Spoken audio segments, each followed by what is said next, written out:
ኃጢአት ምን ያህል እንዳዋረደው የምታዩት አንድ አራት ነጥቦች ልንገራችሁ። ሰው ምን ያህል ውርደት ኃጢአት አውርዶ የት እንደሚጥል የምታዩት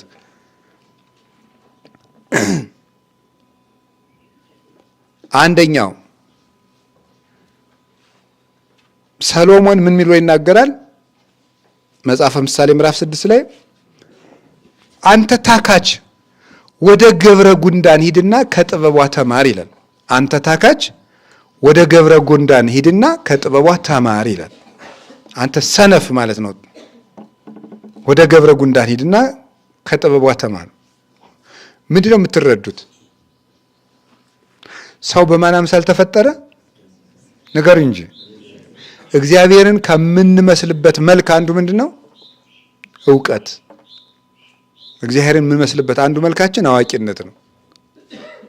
ሰው ኃጢአት ሰርቶ ሲወርድ ግን ከማን ተማር ተባለ? ነገር እንጂ ከጉንዳን ተማር ተባለ። ትልቅ የነበረው የሰው ልጅ ሲወርድ ግን ከጉንዳን ተማር ተባለ። የሰው ኃጢአት አውርዶ ሲጥል እንዲህ ነው የሚያደርገው። ጽድቅ በፍጥረት ላይ ንጉሥ ያደርጋል። ኃጢአት ደግሞ ከፍጥረት በታች አሳንሶ ያዋርዳል። ለበታቾቻችን ባሪያ ያደርገናል። ጽድቅ ይላሉ አይደል አባቶቻችን፣ ጽድቅ ባሪያን ንጉሥ ሲያደርግ፣ ኃጢአት ደግሞ ንጉሥን ባሪያ ያደርጋል ይላሉ አባቶቻችን። የዮሴፍን ሕይወት ሲተረጉሙ ነው። ጽድቅ ባሪያን ምን ያደርጋል? ንጉሥ። ዮሴፍ ምንድን ነበረ? ባሪያ። በጽድቁ ምን ሆነ? ንጉሥ። ንግስቲቱ ደግሞ ምንድን ነበረች? እሱ ጋር ኃጢአት ልትሰራ ያሰበችው ንግስት። መጨረሻ ላይ የእሱ ባሪያ ሆነች። እሱ በበላይዋ ሆኖ ይገዛታል። እና ኃጢአት ንጉሥን ባሪያ ያደርጋል። ጽድቅ ደግሞ ባሪያን ንጉሥ ያደርጋል። አዳም የፍጥረት ንጉሥ ነበረ። እግዚአብሔር ኦሪት ዘፍጥረት ላይ ምን ብሎ አዞታል? ምዕራፍ 3 ላይ ምድርን ግዟት ብሎት ነበረ። ምድርን ግዟት አለው። አሁን እሳ ምንድን ነው ያለው? ምድር ኃጢአት ሲሰራስ ቁጥር 17 ስትደርሱ ምድር እሾህ ታብቅልብህ፣ አሜከላ ይብቀልብህ አለው። ከዚያስ የሰማይ ወፎችን የምድር አራዊትን ሁሉ ግዛ አለው። ጻድቅ ሳለ ነው። ሲበድልስ ከጉንዳን ተማር፣ ካሽኮኮ ተማር፣ ከአሞራ ተማር፣ ከእባብ ተማር አለው። ሰው አነሰ። ከዚያስ ምን ትላሉ? ሰው ሲያንስ ተመልከቱ። ሰው ትልቅ ሳለ ማንን ይመስላል? ንገሩኝ በሉ ሁላችሁ። ሲወርድ ደግሞ ማን እንደሚመስል ተመልከቱት። መዝሙር 48 ቁጥር 12 ላይ ሰብሰን ዘክቡር ኡቱ ያይመረ ወኮነ ከመንስሳ ዘአልቦ ልብ። ሰው ግን ክቡር ነበር አላወቀም፣ ልብ እንደሌላቸው እንስሳ ሆነ አለ። ሰው ጻድቅ ሲሆን እግዚአብሔርን ይመስላል። ኃጢአት ሲሰራ ግን እንስሳትን ይመስላል። አሁን ምን አደረገ? ሰው ወረደና ግዛቸው የተባሉትን አውሬ መሰለ ሰው ተባለ።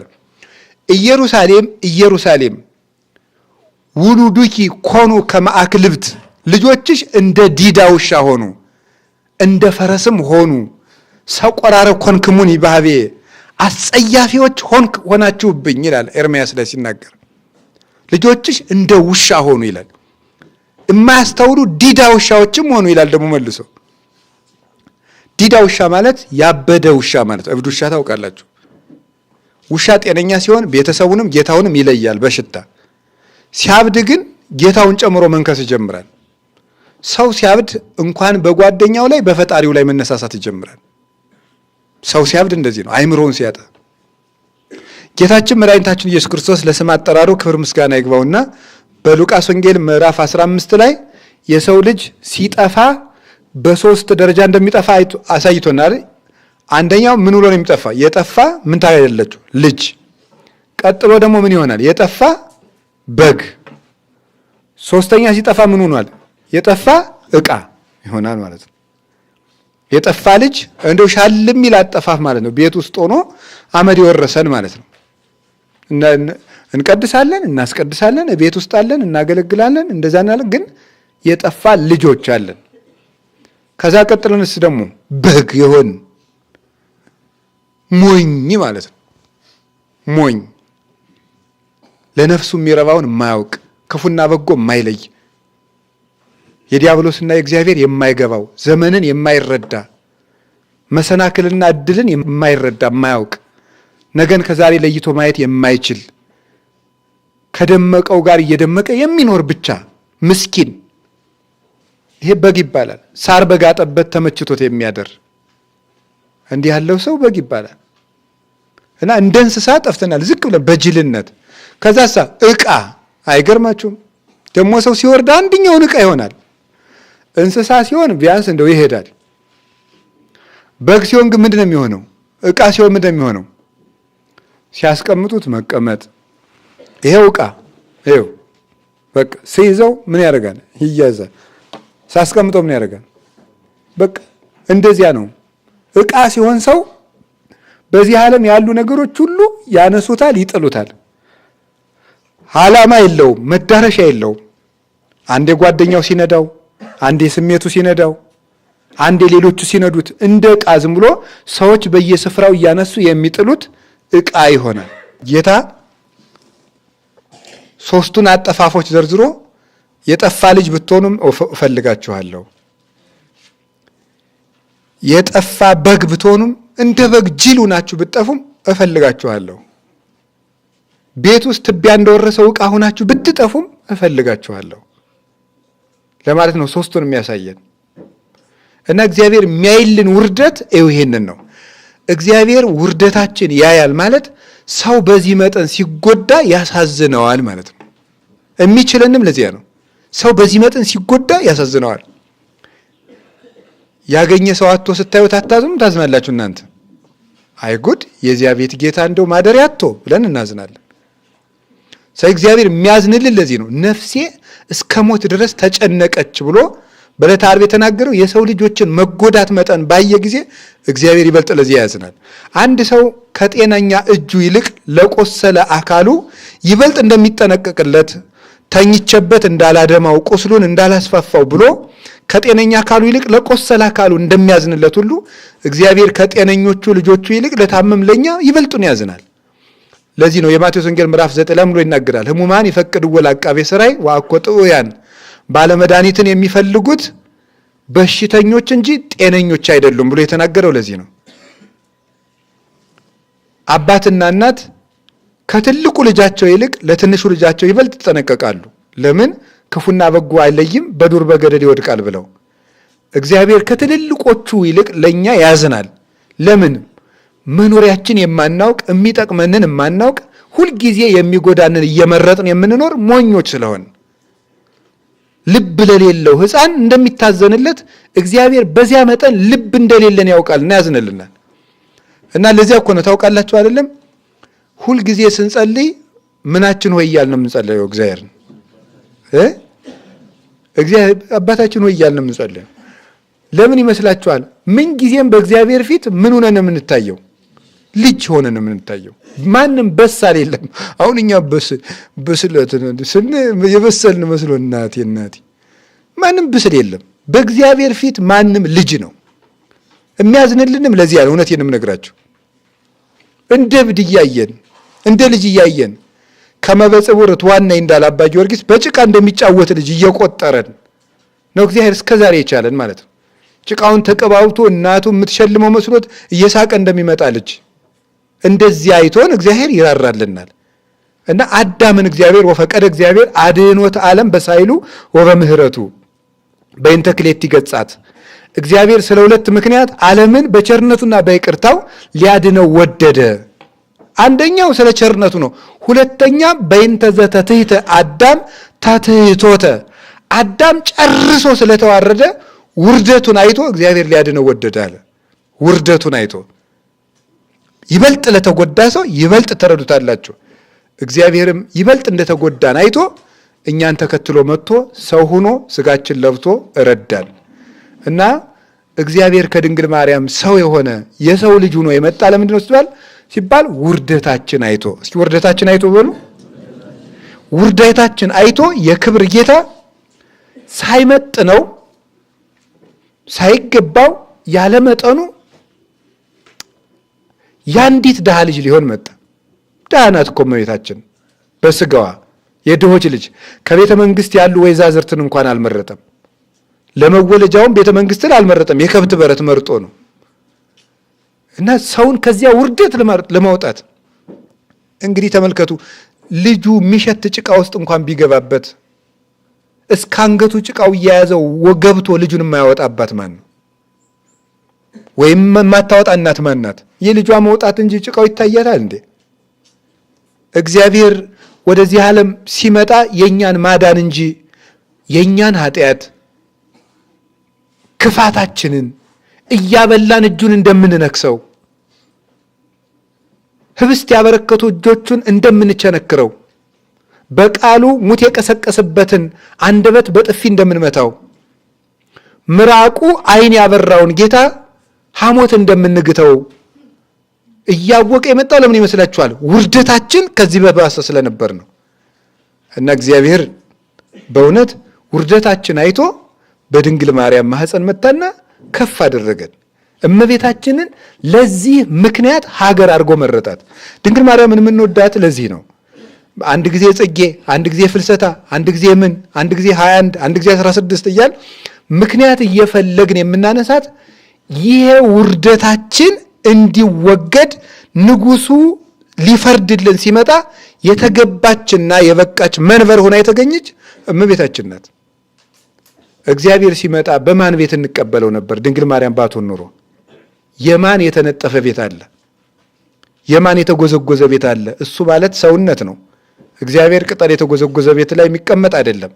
እግዚአብሔር የሚፈልገው ቅድስና የተጎዘጎዘበት ሰውነት ነው። ያንን ይዛ የተገኘች ደግሞ እመቤታችን ናት። ውርደታችን አይቶ ወደ ድንግል ማርያም መጣ። በእሷ ማህፀን ሆኖ ንጉሱ ተጸነሰ።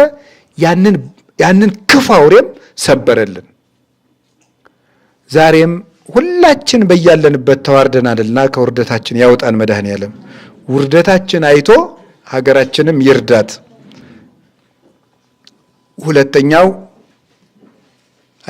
ሁለተኛው ውርደት የሚባለው ሰዎች ሲያዋርዱን እግዚአብሔር ያይልናል። ሰዎች ሲያዋርዱን እውነት ከያዝን ማለት ነው። ይሄኛው እኛ ስንዋረድም እንኳን እንደው በምህረቱ እንደሚያይን ተስፋ ለመቀጠል ነው። ስለዚህ እግዚአብሔር ይገርማቸዋል። እውነቴን ነው። ቸርነቱ በጣም ድንቅ የሆነ አባት ነው። ከዚያ የተነሳ ራሱ ይቆነጥጠናል እንጂ ለሚያዋርዱን ሰዎች ግን አሳልፎ አይሰጥም። የሚያዋርዱንን ያዋርዳል እግዚአብሔር። ከቃሉ ጋር ናችሁ። እግዚአብሔር ከሁላችን ጋር ይሁን። ስለዚህ ሰዎች ሲያዋርዱን እግዚአብሔር ውርደታችንን ያያል። ምንጊዜም ያንን ውርደት ደግሞ መለወጡ አይቀርም እግዚአብሔር። ለምሳሌ ብዙ ሰዎችን መጥቀስ ትችላላችሁ።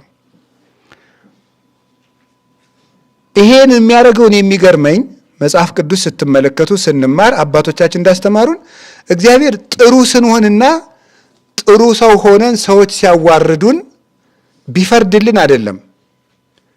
ክፋት ሰርተን እንኳን ሰዎች እንዲያዋርዱን አይፈልግም እግዚአብሔር። 1 2 3 ታሪኮችን ከመጽሐፍ ቅዱስ ልንገራችሁ። የመጀመሪያው አባታችን ኖህ ነው። አባታችን ኖህ ወይን ጠጥቶ ሰክሮ እንደነበረ በመጽሐፍ ቅዱስ ተጽፏል። እንደምታውቁት ሊቃውንት ሲናገሩ ኖህን ያህል ጻድቅ እንዴት እስከሚሰክር ይጠጣል ብለው ጠጥቶ ስለማያውቅ አንድ ቀን ቢቀምስ ያ ራሱ ላይ ወጥቶ ነው ይላል። ጠጥቶ ስለማያውቅ አንድ ቀን ትንሽ ቢቀምስ እሱ ጭንቅላቱ ላይ ወጥቶ ነው እንጂ ኖህ እስኪሰክር አይጠጣም። ሰክሮ ሳለ ምን ሆነ? ራቁቱን ተኛ። አንደኛው ልጁ መጣና ራቁቱን አየው። ምን አለ? ሄዶ ለሁለቱ ወንድሞቹ ምን አለ? ኧረ አባታቸው ራቁቱን ተገልብጦላቸዋል ሰክሮ ብሎ ተናገረ። ሁለቱስ ምን አሉ? የአባታችን ሀፍረትማ አናይም ብለው ልብሳቸውን ገፈው የኋሊት መጥተው አልብሰውት ሄዱ። ከዚያስ ከነአን ነበር ያን ያደረገ የካም ልጅ። ካም የተረገመ ይሁን ብሎ እግዚአብሔር ረገመ፣ በረከት ነሳው። የበረከቲቱን ምድር ኢየሩሳሌምን እንዳይሳተፍ አደረገው። ኖህ መስከሩ ትክክል ባይሆን እንኳን ኖህ የዛን ጊዜ እርቃኑን ቢቆም እንኳን በመላ ዘመኑ ግን የማን ሰው ነው? የእግዚአብሔር ሰው ነው። አንድ ቀን በገጠመው ውድቀት ስላዋረደው እግዚአብሔር ደግሞ ያንን ያዋረደውን አዋረደው፣ የባረኩትን ደግሞ ባረካቸው።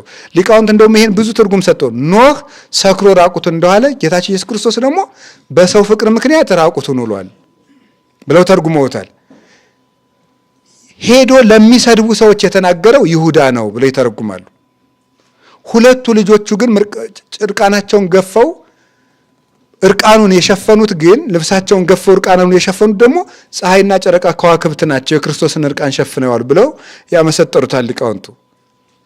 ስለዚህ እግዚአብሔር ኖህ እንኳን የሚያዋርድ ስራ ቢሰራ ያዋረደውን ግን አዋርዶለታል። ሁለተኛስ ራቅ ብዬ የምጠቅሰው አባታችን ቅዱስ ዳዊትን ነው። እንግዲህ ቅዱስ ዳዊት 3 ኃጢአት እንደሰራ ይታወቃል። ታሪኩን የምታውቁት ነው። ኦሪዮ የሚባል ወታደር ነበረው። እሱ በሄደበት ከዕለታት አንድ ቀን የኦሪዮ ሚስት በአትክልት ቦታ መካከል ገላዋን ስትታጠብ አይቶ በዝሙት ተነድፎ ያችን ሴት አምጡልኝ ብሎ ከእሷ ጋር በዝሙት ወድቆ ጸንሻለሁ ስላለችው ደግሞ ኃጢአቱ እንዳይታወቅበት ባሏን አስገድሎታል ቅዱስ ዳዊት። ስለዚህ 3 ኃጢአት ሰራ። አንደኛው አታመንዝር የሚለው ነው። ሁለተኛው የባልንጀራህን ሚስት አትመኝ ነው። ሶስተኛው አትግደል የሚለው ነው። እነዚህን 3ቱን ሕጎች አፈረሰ። 3ቱን ሕግጋት አፍርሶ ሳለ ግን ምን አደረገ? የገዛ ልጁ ጠላት ሆኖ ተነሳበት። ማን? አቤሴሎም። አቤሴሎም አባቱን ዳዊትን አባሮ ከቤተ መንግስት ከሰደደ በኋላ ዳዊትን እስራኤል ተስፋ እንዲቆርጡበትና እንዲዋረድ ድንኳን አስጥሎ አገር እያየ ከድንኳኑ እየገባ የአባቱን ሚስቶች ሁሉ አስነወራቸው። ይሄን አድርጎ ካባረረው በኋላ ቅዱስ ዳዊት ተሰዶ እያለቀሰ ሲሄድ እግዚኦ በመዓትከ ይትቅሰፈኒ ወበመቅሰፍትከ ይትገሥጸኒ፣ አቤቱ በቁጣህ አትቅሰፈኝ በመዓትህም አታጥፋኝ፣ እኔ ድውይ ነኝና ማረኝ አጥንቶችም ታውከዋልና እያለ ሲያለቅስ አቤሴሎም ግፍ አልበቃውምና አባቱን እየተከተለ ሲሄድ በፈረስ ሆኖ ዳዊትን ጦርነት ገጥሞ አባቱን ገሎ ለመምጣት ሲሄድ በጫካ መካከል በፈረስ ሲሄድ ጸጉሩ ሹርባ ነበርና የገዛ ጸጉሩ ዛፍ ላይ ተንጠልጥሎ ሞተ። የገዛ ጸጉሩ ዳዊትን እግዚአብሔር ይገስጸዋል እንጂ ሰዎች እንዲያዋርዱት ግን አይፈልግም። ዳዊት ንስሐ ገብቶ አልቅሶ ተመልሶ ወደ ቤተ መንግስት ተመለሰ። ይገርማችኋል ግን ቅዱስ ዳዊት ከዚያ በኋላ ያደረገው ልንገራችሁ። ዳዊት ከዚያ ከሞት ተርፎ ከተመለሰ በኋላ ሚስቶቹንም አልተገናኘም። እስከ ሕይወቱ ፍጻሜ ድረስ በንጽህና ነበር የኖረው። ከሞት ያተረፈውን ጌታ እንዲህ አድርጎ ክሶ አገልግሎት ሞቷል። ስለዚህ እግዚአብሔር ሳሚ ወልደ ጌራ የሚባል እንኳን የሚያዋርደው ሰው አንተ ቀን ሲጥለው አይቶ ዳዊትን ሲያዋርደው እሱም እንዲቀሰፍ አድርጓል። እግዚአብሔር ሰዎች ሲያዋርዱን እንኳ ቢሆን ያያል። እኛ ግን ግፉን በግፍ ከመለስ ነው እግዚአብሔር የማያይልን። ሰዎች እየናቁን እየተቹን እያዋረዱን እኛ ከመለስን እግዚአብሔር ዝም ይላል። እኛ ዝም ብለን ግን በጎ የምናድር ከሆነ ያን ውርደት እግዚአብሔር ያያል። ስለዚህ እግዚአብሔር ከድንግል ማርያም ሰው የሆነበት ምክንያት ምንድን ነው? እግዚአብሔር አዳምና ሔዋን ሲያጠፉ ብርሃኑን ገፈፋቸው። ያ ቅጣት በበቃ ነበር። አጋንንት ግን ማላገጥ ጀመሩ፣ በሰው ልጆች ላይ መቀጻጸፍ ጀመሩ። እግዚአብሔር ንፉግ ሆኖ ነው እንጂ ለጋስ ቢሆንማ ኖሮ እንዴት የአንድ እንጨት ፍሬ ይከለክላችሁ ነበር እያሉ አዳምና ሔዋንንም ቀለዱባቸው። መሳቂያ መሳለቂያ አድርጓቸው አዋረዷቸው። እግዚአብሔር የአዳምን ውርደት ተከትሎ አይቶ መጣና ምን አደረገ? እኔ በለስን አትብሉ ያልኳቸው ፍቅርን ለመግለጽ ነው እንጂ እንኳን በለስ ስጋዬን እንኳን የምሰጥ ለጋስ ነኝ አለና አጋንንቱን አዋርዶ ለአዳም ደግሞ ልግስናውን ገለጸለት። ይሄው ውርደታችን አይቶ መጣ የተባለው ለዚህ ነው። እግዚአብሔር ምን ቢቆጣን እናንተም እንደዚህ አይቃጣችሁም? የፈለገ ቢሆን እንደው የምትወዱትን ሰው ተቆጣችሁ የርኩስ ምን ብትሉ ሌላ ሰው መልሶ ግን ሲሰድበው ከፍቷችሁ አያውቅም? ይሄው እንደዚያ ነው። እግዚአብሔር እንደዚያ ነው። እሱ ይገስጸናል፣ ይቀጣናል እንጂ ለሚያዋርድ ግን አሳልፎ አይሰጥም። ይሄ እግዚአብሔር የሚያደርገው ነው። የእግዚአብሔር አሰራሩ ይሄ ነው።